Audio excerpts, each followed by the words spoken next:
Una adolescente desaparece a solo unos minutos de su casa. Horas después, su cuerpo aparece abandonado junto a una carretera con señales de una violencia difícil de comprender. Durante casi 20 años, su agresor logró permanecer oculto mientras una familia veía cómo el tiempo se agotaba y la justicia parecía escaparse para siempre. Lo más inquietante es que la clave para resolver el crimen había estado presente desde el primer día. Una diminuta muestra de ADN permaneció esperando el momento en que la ciencia fuera capaz de revelar la identidad de un hombre que creyó haber dejado atrás su pasado. Quédate hasta el final para conocer todos los detalles de este estremecedor caso sucedido en España. El caso de Eva Blanco. Todos los días convivimos con la maldad. Somos testigos de la parte más oscura del comportamiento humano. El sufrimiento provocado por un individuo a otros es algo latente en nuestra sociedad. En Investigadores Criminales nos adentraremos en ese lado oscuro de la humanidad. Traeremos a la pantalla los más perversos crímenes y trataremos de entrar en la mente de esos seres que cometen los más terribles actos. Yo soy Guillermo, y el día de hoy te traigo otro caso más. Pero antes de comenzar, quiero que me digas desde dónde nos estás viendo. Nos gusta mucho saber hasta dónde llegan estas historias. Tampoco olvides dejar tu me gusta y compartir este video si crees que a alguien más le puede interesar. Y ahora sí, comencemos. La madrugada del 20 de abril de 1997, la tranquilidad del municipio de Algete, en Madrid, se rompió por completo. Desde la noche anterior, una adolescente de apenas 16 años había desaparecido sin dejar rastro. Mientras su familia, vecinos y agentes de la Guardia Civil recorrían calles, descampados y carreteras con la esperanza de encontrarla con vida, cada minuto aumentaba la angustia. Ya entrada la mañana, unos ancianos que caminaban por una cuneta junto a la carretera que une Algete con Cobeña, hicieron un descubrimiento aterrador. Entre la vegetación yacía el cuerpo de una joven. Cuando los agentes llegaron al lugar y comprobaron su identidad, confirmaron la peor noticia posible. La víctima era Eva Blanco. A partir de ese momento comenzaría uno de los casos criminales más largos y mediáticos de la historia reciente de España. Eva Blanco Puig había nacido el 17 de febrero de 1981 y era la mayor de 3 hermanas. Vivía junto a sus padres, Olga y Manolo, y sus hermanas, María y Rebeca, en Algete, donde llevaba la vida normal de cualquier adolescente de su edad. Estudiaba, salía con sus amigos y mantenía una relación muy cercana con su familia.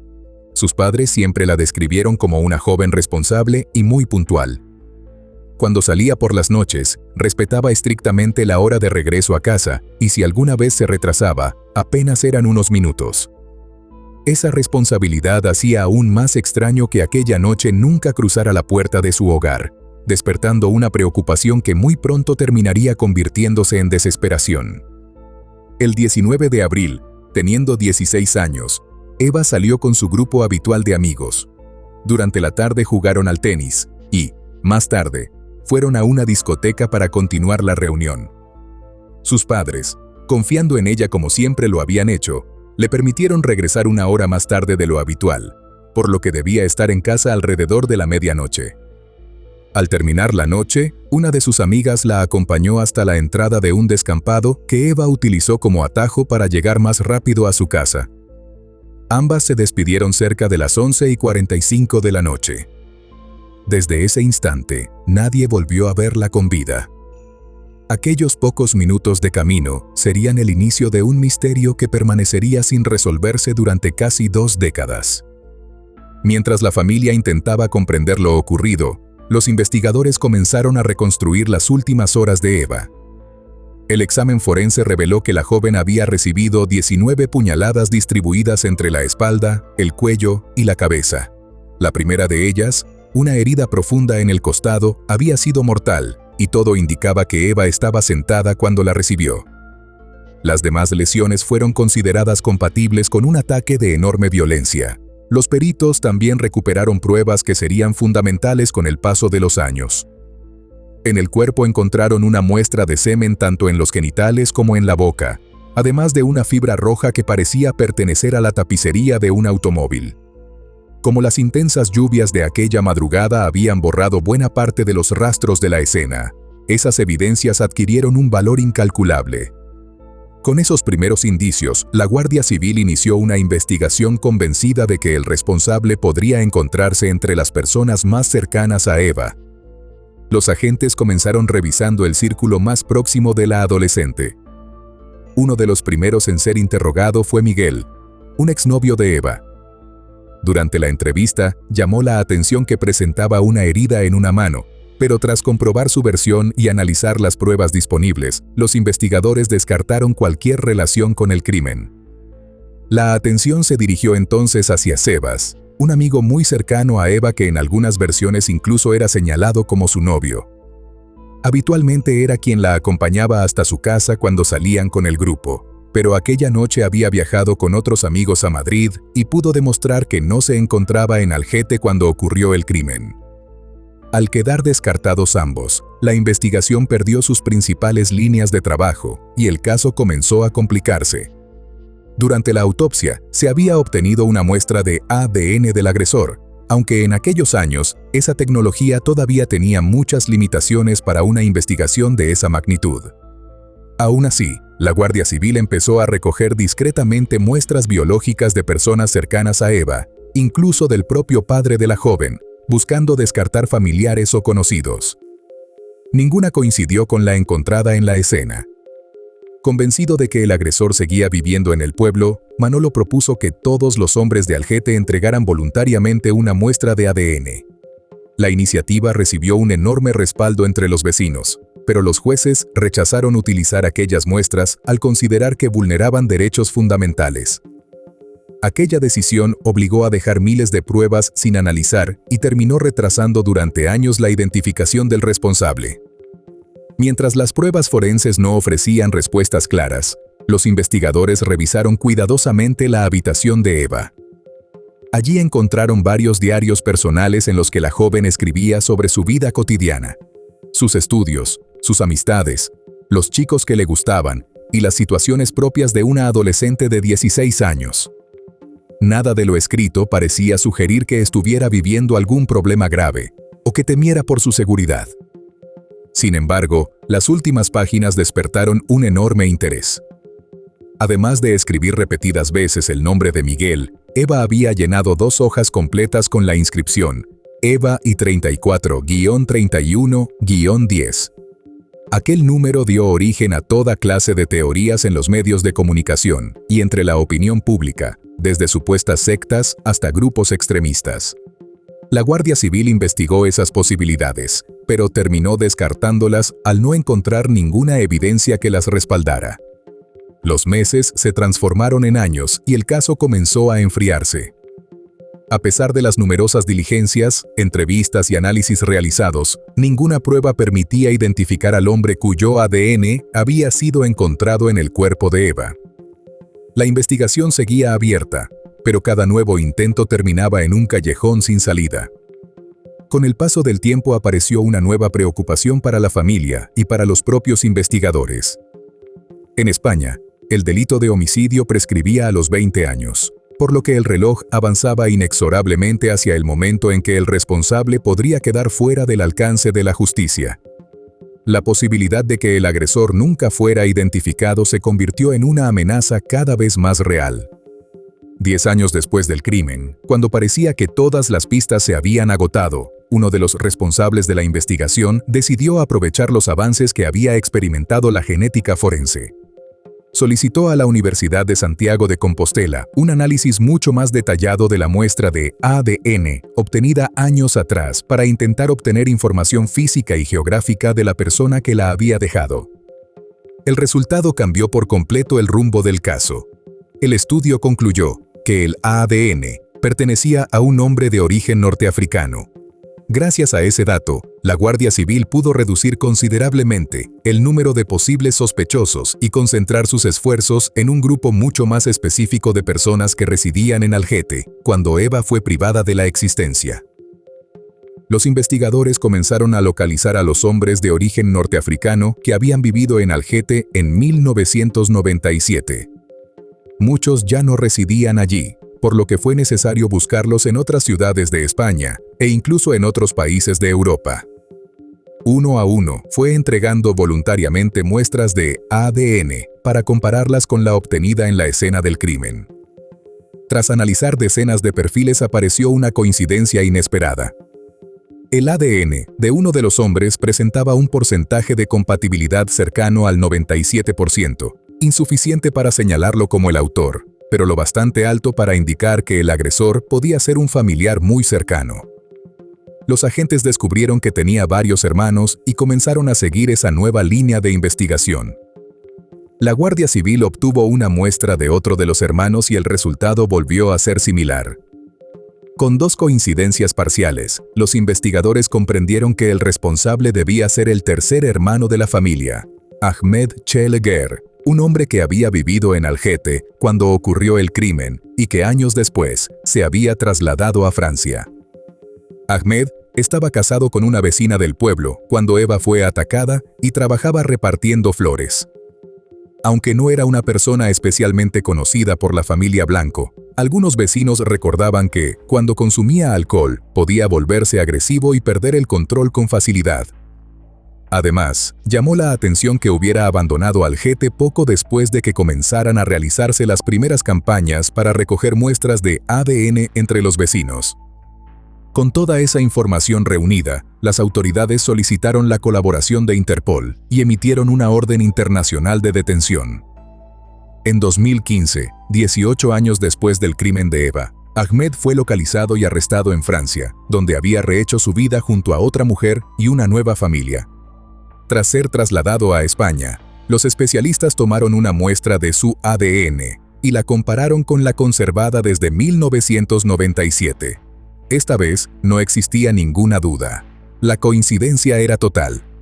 Después de casi 2 décadas de incertidumbre, la Guardia Civil por fin había identificado al hombre cuyo material genético había permanecido en el cuerpo de Eva desde la noche del crimen. Con el resultado del ADN sobre la mesa, los investigadores interrogaron a Ahmed, esperando obtener una confesión. Sin embargo, el hombre negó haberle quitado la vida a Eva y ofreció una versión que dejó desconcertados incluso a los propios agentes. Según su relato, aquella madrugada caminaba por la zona cuando encontró el cuerpo de la joven. Aseguró que, en ese momento, 2 hombres lo amenazaron de muerte y lo obligaron a eyacular sobre el cadáver. Por miedo, afirmó haber obedecido y marcharse sin avisar a nadie. Esa explicación pretendía justificar la presencia de su ADN en la escena, aunque no ofrecía ningún dato que permitiera identificar a los supuestos agresores. Mientras Ahmed insistía en esa versión, su defensa optó por otra estrategia. Los abogados recuperaron las primeras hipótesis planteadas al inicio de la investigación, cuando se creía que el crimen podía haber sido cometido por alguien del entorno cercano de Eva debido a la aparente naturaleza pasional de las heridas. También intentaron revivir las teorías surgidas alrededor del misterioso número encontrado en los diarios de la joven. Llegaron a plantear que Eva podía haber pertenecido a grupos de extrema derecha y que, por esa razón, jamás habría aceptado subir al vehículo de un hombre de origen norteafricano. Sin embargo, todas esas hipótesis ya habían sido investigadas y descartadas años antes por la Guardia Civil, por lo que carecían de respaldo dentro del proceso. A la estrategia de la defensa se sumó la declaración de la primera esposa de Ahmed, con quien estaba casado cuando ocurrió el crimen. La mujer aseguró recordar que aquella noche su esposo había regresado a casa entre las 11 y las 12, cuando ella se encontraba embarazada. Lejos de favorecerlo, ese testimonio generó todavía más dudas. Según la autopsia, Eva murió alrededor de las 4 de la madrugada, mientras que Ahmed sostenía haber encontrado el cadáver varias horas después. Las contradicciones entre su propio relato, el de su exesposa y las pruebas científicas debilitaban cada vez más su versión, mientras el ADN continuaba siendo la evidencia más sólida en su contra. Pese a que el proceso avanzaba y el ADN lo situaba directamente en la escena del crimen, Ahmed nunca llegó a sentarse con tranquilidad frente a un tribunal. Tras ser detenido en Francia, intentó quitarse la vida antes de ser extraditado a España, por lo que las autoridades decidieron mantenerlo bajo vigilancia constante para evitar un nuevo intento. Una vez ingresó en prisión española, continuó siendo observado por otros reclusos designados para alertar de cualquier incidente. Sin embargo, a comienzos de 2016 un juez ordenó retirar esa medida especial, al considerar que ya no era necesaria. Esa decisión tendría consecuencias inesperadas apenas unos días después. El 29 de enero de 2016, Ahmed fue encontrado muerto en su celda. Había utilizado los cordones de sus propios zapatos para quitarse la vida, poniendo fin al proceso judicial antes de que pudiera celebrarse el juicio. Su muerte impidió que un tribunal emitiera una sentencia y que existiera un veredicto formal de culpabilidad. Aunque la prueba genética identificaba de manera concluyente el ADN hallado en el cuerpo de Eva como suyo, el procedimiento quedó extinguido con su fallecimiento y nunca pudo escucharse una resolución judicial sobre el crimen. Tras la muerte de Ahmed, algunas personas continuaron sosteniendo que nunca se demostró plenamente su responsabilidad y que pudo haber sido utilizado como un chivo expiatorio. Sin embargo, para los investigadores, la coincidencia total del ADN, sumada a todas las diligencias realizadas durante casi 20 años, permitía afirmar que habían identificado al autor del crimen. También quedó la sensación de que el caso pudo resolverse mucho antes. Si las miles de muestras voluntarias de ADN ofrecidas por los vecinos hubieran sido utilizadas desde el principio, probablemente los investigadores habrían llegado hasta la familia de Ahmed muchos años antes. Aún así, la Guardia Civil logró identificar al responsable apenas un año antes de que el delito prescribiera. Aunque nunca hubo una condena, la muerte de Eva dejó de ser un crimen sin autor conocido. El caso de Eva Blanco demuestra que, en ocasiones, la verdad puede tardar muchos años en salir a la luz, incluso cuando la prueba más importante ya existe. La perseverancia de los investigadores y el avance de la ciencia permitieron poner nombre al principal responsable, pero también dejaron la amarga sensación de que la justicia llegó demasiado tarde para la familia. Queda además una reflexión inevitable sobre las decisiones que se toman durante una investigación. Si aquellas primeras muestras de ADN hubieran podido utilizarse desde el principio, probablemente el caso se habría resuelto muchos años antes y la familia de Eva no habría tenido que convivir durante casi 2 décadas con la incertidumbre.